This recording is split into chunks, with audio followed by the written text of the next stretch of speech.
মিউনিসিপ্যালিটির পক্ষ থেকে আপনাদেরকে ডেকেছি। ইতিমধ্যেই আপনারা এখানে সবাই দেখছেন বটে, ভোট গোনা শেষ, প্রার্থীরা জয়ী ঘোষণা হয়ে গেল।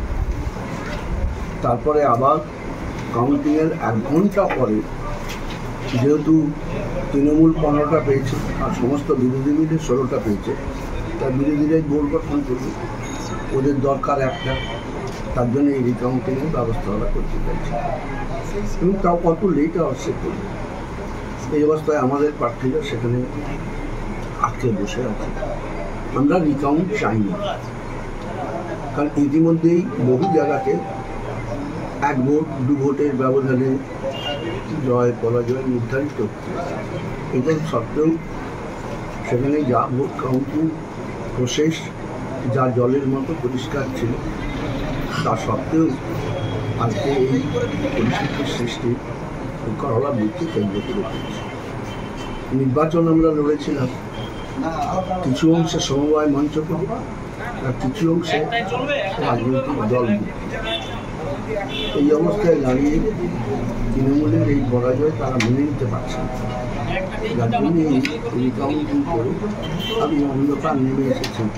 এই অবস্থায় কি এসব করা সম্ভব?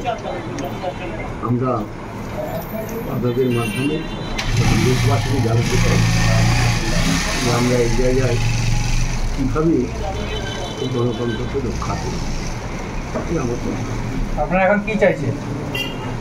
আমরা চাইছি কাউন্টিংয়ে যা হয়েছে সেই ফলাফল মেনে নিই, আমরা আমাদের ক্যান্ডিডেটদের বাইরে বের করে নিয়ে আসতে চাই। ক্যান্ডিডেটরা এখন কি অবস্থায় আছে? ক্যান্ডিডেটরা তো সেখানে আটকা পড়ে আছে, পুলিশ চাবি দিয়ে দিয়েছে দেখে। তারা কি বেরিয়ে আসতে চাইছে? হ্যাঁ, বেরিয়ে আসবে। এখন আপনারা কি রিকাউন্টিং চাইছি? পুলিশকে বলেছেন? পুলিশ আটকে রেখেছে, চাবি দিয়ে দিচ্ছে বলছেন, পুলিশকে বলেছেন যে আমাদের ক্যান্ডিডেটকে ছেড়ে দিন? পুলিশ কি বলছে? এখনো বলিনি, আমরা এবারে গিয়ে বলবো, আপনাদের জানিয়ে রাখবো। এবার আমাদের সমবায় মঞ্চের জেলা সম্পাদক আছে, তিনি বলছেন। নমস্কার। 1 মিনিট। নমস্কার সবাইকে, শুভ সন্ধ্যা বা রাত্রি কোনটা জানাবো ঠিক করতে পারছি না। সকাল থেকে মানুষ আজকে যথেষ্টভাবে এই সমবায় নির্বাচনকে কেন্দ্র করে মানুষের উৎসাহ উদ্দীপনা অনেকটাই ছিল। 17ই মার্চ 2024 ভোট হওয়ার কথা ছিল, কোনো অজ্ঞাত কারণে 16ই মার্চ রাত্রিতে ভোট স্থগিত করে দেওয়া। তারপর আমাদের পক্ষ থেকে আবার হাইকোর্ট করে সেই ভোট করা হয়েছে, মানে 2 দফায় হাইকোর্টে যেতে হয়েছে। মানুষ ভোট দিয়েছেন, নির্বাচন হয়েছে, রায় ঘোষণা হয়েছে, মানুষ তার পছন্দের প্রার্থীকে ভোট দিয়েছে। এখানে দলগতভাবে তৃণমূল কংগ্রেস তারা 15টা আসন জয়লাভ করেছে। আমরা সমবায় বাঁচাও মঞ্চ আমরা 12টা আসনে জয়লাভ করেছি। আর এখানে 3টে আসনে আমরা 1 ভোট করে আমাদের লস হয়েছে, নাহলে আমাদের 15টা হতো। যাক, সেটা আমরা বলছি না, 12টা পেয়েছি। বিজেপি দল তারা এককভাবে 4টি আসনে জয়লাভ করেছে।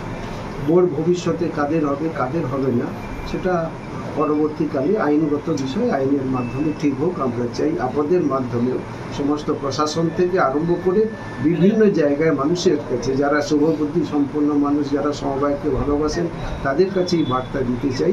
আজকে ভোট যখন গণনা শেষ, 12টি যে জোন ছিল, 12টি জোনের গণনা শেষ জোন, সেখানে অনেক বেশি 500 ভোট বলতে দেরি হয়েছে। সেই যখন তার ফলাফল বেরিয়েছে, সেই ফলাফল বেরোনোর যখন দেখলো যে আমাদের শাসক দল তারা সেখানে বোর্ড গঠন করতে পারছে না, তখন তারা প্রশাসনকে দিয়ে তারা বিভিন্নভাবে চাপ দেওয়ার চেষ্টা করলো।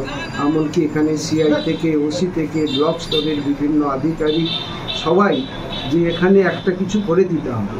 আমাদের বলতে লাগছে, খারাপ লাগে যে এখানে প্রশাসনিক পুলিশ প্রশাসনের আধিকারিক তিনি ম্যানেজারকে বলছেন যে এখানে 15 আছে, কি করে 16 হবে আপনি বলুন। এটা কি বলতে পারেন কোনো আধিকারিক? আমরা আপনাদের মাধ্যমে এটা বলতে চাইছি, আজকে তাই বলতে চাইছি যে আমরা এখানে হাইকোর্ট করে আমরা ভোট করেছি। এই রেজাল্ট নিয়েও আমরা হাইকোর্টে যাব, কারণ সমস্ত প্রিজাইডিং অফিসার প্রতিটি জোনের যে ভোটের ফলাফল, তার যে সিট, অ্যাকাউন্ট সিট, তার সই করা প্রার্থী, এজেন্ট এবং প্রিজাইডিং অফিসার প্রত্যেকের 12টি ক্ষেত্রে তিনি দিয়েছেন। আমাদের কাছে সব সংরক্ষিত আছে। আমরা হাইকোর্টে যাব, হাইকোর্টে গিয়ে এই রেজাল্ট সম্পর্কে তারা হাইকোর্টের কাছে যাব। যারা যতই ক্ষমতাবান হোক, আমরা মনে করি জনগণ যা ভোট দিয়েছে তারা তাদের ন্যায় অধিকার, ন্যায় বিচার পাবে, এটাই আমাদের বক্তব্য। আমাদের প্রার্থীরা, আমরা রিকাউন্টিং চাচ্ছি না, আমরা তারা এখানে প্রিজাইডিং অফিসারের কাছে তারা লিখিতভাবে জমা দিয়ে তারা বেরিয়ে আসবেন। আমরা এই সিদ্ধান্ত গ্রহণ করছি, কারণ অনির্দিষ্টকাল সেই সকাল থেকে রাত্রি পর্যন্ত এখানে বসে থেকে এলাকার একটা মানুষের মধ্যে এই যে কি হয় একটা অস্থির অবস্থা তৈরি যা করছে আজকে শাসক দল, তার বিরুদ্ধে আমরা বলতে চাই একটা পিসফুল আইনগত ব্যবস্থা গ্রহণ করা হোক এবং মানুষ তার সঠিক যে রায় দিয়েছেন সেই রায়ের জাস্টিস আদালত, হাইকোর্ট ঠিক করুক, এটা আমরা চাইছি, এটা আমাদের বক্তব্য।